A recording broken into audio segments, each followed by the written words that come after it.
दोस्तों हमारे देश में भारतीय लोगों को चटपटा, तीखा और नमकीन खाना ही पसंद है। वहीं भारतीय रसोई में हरी मिर्च के बिना भोजन बेस्वाद लगता है, क्योंकि बिना मिर्च के सब्जी का बनना थोड़ा मुश्किल ही है। हाँ, यह बात अलग है कि कोई थोड़ी कम मिर्च खाता है तो कोई ज़्यादा। अगर आप भारत के विभिन्न धर्मों और जातियों का खान पान चखेंगे तो आपको इनके खानों में मिर्ची का स्वाद अवश्य मिलेगा। वहीं इस मिर्च के कई रूप होते हैं, जैसे बारीक कटी हुई, सूखी या फिर पीसी हुई मिर्च। लेकिन दोस्तों, क्या आपको मालूम है कि ये मिर्च भारत की नहीं है, बल्कि ये मिर्च भारत से हजारों किलोमीटर दूर मेक्सिको की देन है। फिर यहीं से ये मिर्च यूरोप और भारत में आई। तो आइए दोस्तों मालूम करते हैं कि इस मिर्च का इतिहास कैसा रहा है और ये मिर्च भारत में कब आई और कौन लाया।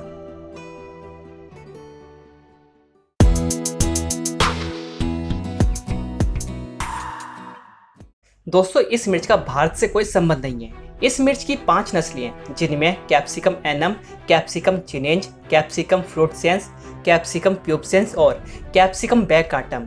ये पांचों नस्लें सोलेनेसी फैमिली की हैं। पुरातत्वविदों के अनुसार मेक्सिको में मिली गुफाओं से पता चलता है कि 7,500 साल पहले भी लोग मिर्च खाते थे। इस बात के भी सबूत मिले हैं कि ओलमेक, टोल्टेक और माया सभ्यता सहित दक्षिण अफ्रीका के सभी सभ्यताओं के दौरान मिर्च खाई जाती थी। प्रसिद्ध समुद्री यात्री क्रिस्टोफर कोलंबस यूरोप के उन पहले व्यक्तियों में से थे जिसने सन 1492 में कैरिबियन यात्रा के दौरान मिर्च चखी थी। इसके पहले वह काली मिर्च जानते थे। इस काली मिर्च को अंग्रेजी में पेपर्स कहा जाता है। कोलंबस ने मिर्च को पेपर्स नाम दिया, जो आज पश्चिमी देशों में चिल्ली पेपर्स के नाम से जाना जाता है। सन 1493 में कोलंबस जब दूसरी बार वेस्ट इंडीज गया, तब उसके साथ डॉक्टर डिएगो अल्वारेज चांसा भी था।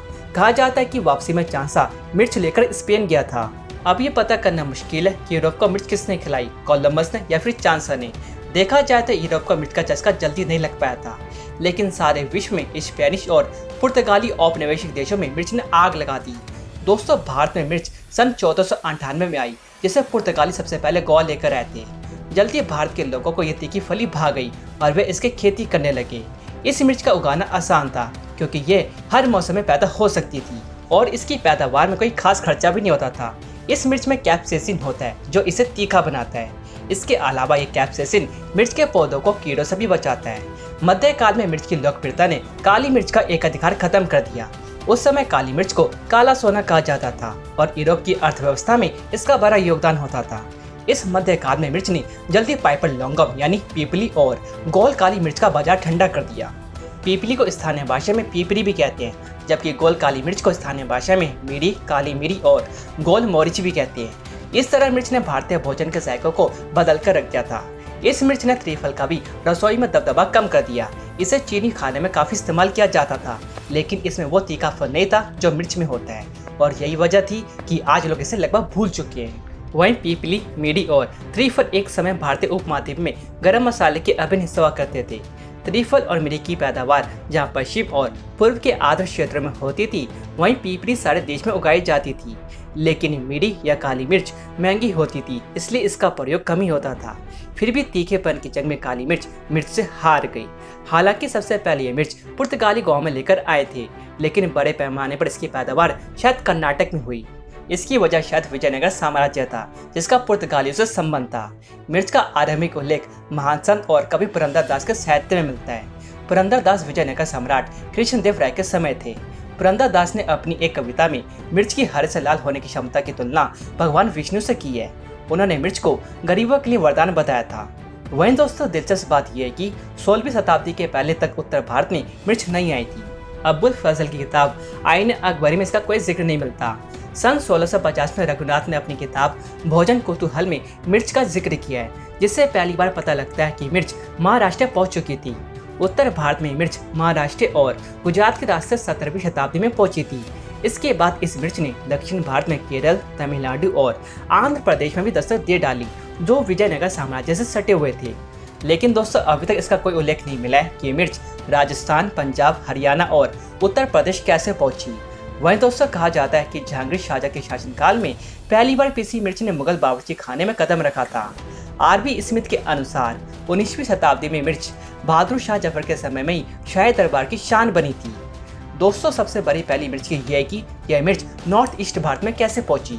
कुछ कृषि वैज्ञानिकों के अनुसार नॉर्थ ईस्ट भारत में मिर्च ने चीन से यहाँ कर अपने पांव जमाए थे। दोस्तों मिर्च ने भले काली मिर्च के वर्चस्व को खत्म कर दिया हो, लेकिन इसे नाम काली मिर्च ही लेना पड़ा। इस मिर्च के कई रूप, आकार, रंग और स्वाद हैं। शायद आपको पता न हो कि खाने के साथ सिर्फ चबाने के लिए खास तौर से मिर्च उगाई जाती है और इस तरह की मिर्च सुखाने वाली मिर्च से अलग होती है। इसका उदाहरण है कश्मीरी मिर्च, जहाँ अपने रंग और महक के लिए मशहूर है। वही आंध्र प्रदेश के गुंटूर और तेलंगाना में पैदा होने वाली मिर्च लोगों को सबसे ज़्यादा पसंद है। दोस्तों गुजरात की मोटी मिर्च कम तीखी होती है, जिसके अंदर मसाला भरकर नाश्ते में खाया जाता है। इसे उत्तर भारत में शिमला मिर्च कहा जाता है। इस मिर्च का शिमला मिर्च नाम इसलिए पड़ा क्योंकि ये शिमला में अंग्रेजों के लिए उगाई जाती थी, क्योंकि उन्हें तीखा खाना पसंद नहीं था। महाराष्ट्र में बड़ी मिर्च को धोबली मिर्च कहते हैं, जिसका मतलब होता है मोटी मिर्च। दूसरी मिर्चों में नॉर्थ ईस्ट की बरसाई मिर्ची है, जो बहुत छोटी और बहुत तीखी होती है। इसी तरह दक्षिण भारत में बयाड़ी के नाम की गोल बेट की तरह मिर्ची होती है, जिसका इस्तेमाल सांभर में किया जाता है। इसी तरह राजस्थान की मथानिया मिर्च का इस्तेमाल सभी तरह के स्थानीय अचारों में किया जाता है और इसकी चटनी भी बनाई जाती है। कश्मीर, हिमाचल और पंजाब में तीखी देगी मिर्च होती है। पंजाब में पूसा और ज्वाला मिर्च भी उगाई जाती है, जिसका प्रयोग लगभग हर पंजाबी खाने में होता है। सिक्किम में दलाई मिर्च पाई जाती है, लेकिन असम, नागालैंड, मणिपुर और दूसरे नॉर्थ ईस्ट राज्यों की भूत जोलोकिया का कोई जवाब ही नहीं है। यह दुनिया की सबसे तीखी मिर्च मानी जाती है। दोस्तों मिर्च का तीखापन SHU यानी स्कोविल हीट यूनिट से आंका जाता है। कश्मीरी मिर्च में तीखापन 28,000 SHU होता है। गुंटूर की मिर्च में 80,000 SHU होता है। वहीं भूत जोलोकिया में SHU 12 लाख से 15 लाख होता है, जो सबसे तीखा होता है। इससे तीखी मिर्च की लगभग हर नस्ल भूत जोलोकिया से तैयार की गई है। दोस्तों वहीं इस मिर्च का खाने का अपना मजा तो होता ही है, लेकिन इसके कई फायदे भी हैं। कहा जाता है कि एक दिन में एक मिर्च खाने से भूख बढ़ती है। मिर्च में मौजूद कैप्साइसिन से फेफड़े साफ होती हैं और ब्लड प्रेशर अच्छा रहता है। वहीं जोड़ों की बीमारी में मिर्च खाने से दर्द से आराम मिलता है। दूसरी तरफ इस मिर्च को खाने से घाव जल्द बढ़ने लगते हैं, क्योंकि खून में मिलने के बाद मिर्च का द्रव्य घाव वाली जगह पहुंचकर उसे जल्दी ठीक कर देता है। ये मिर्च दिल के लिए भी अच्छी मानी गई है, क्योंकि इसमें विटामिन B6 और फॉलिक एसिड होता है। B6 विटामिन से होमोसिस्टिन कम होता है, जिससे दिल का दौरा पड़ने की संभावना कम हो जाती है। तो दोस्तों देखा आपने कि इस मिर्च का इतिहास काफ़ी दिलचस्प रहा है। इस मिर्च ने उत्तरी अमेरिका से अफ्रीका, एशिया, यूरोप और ऑस्ट्रेलिया जैसे महाद्वीप में पहुंचने में काफ़ी लंबा सफ़र तय किया।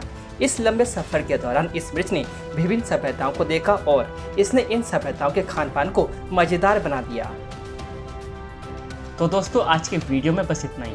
आप लोगों को ये वीडियो कैसी लगी या आप कमेंट बॉक्स में बताएं और वीडियो को लाइक एंड शेयर करना ना भूलें। तो चलिए दोस्तों, अब मैं मिलता हूँ आपको एक अगले नए वीडियो में।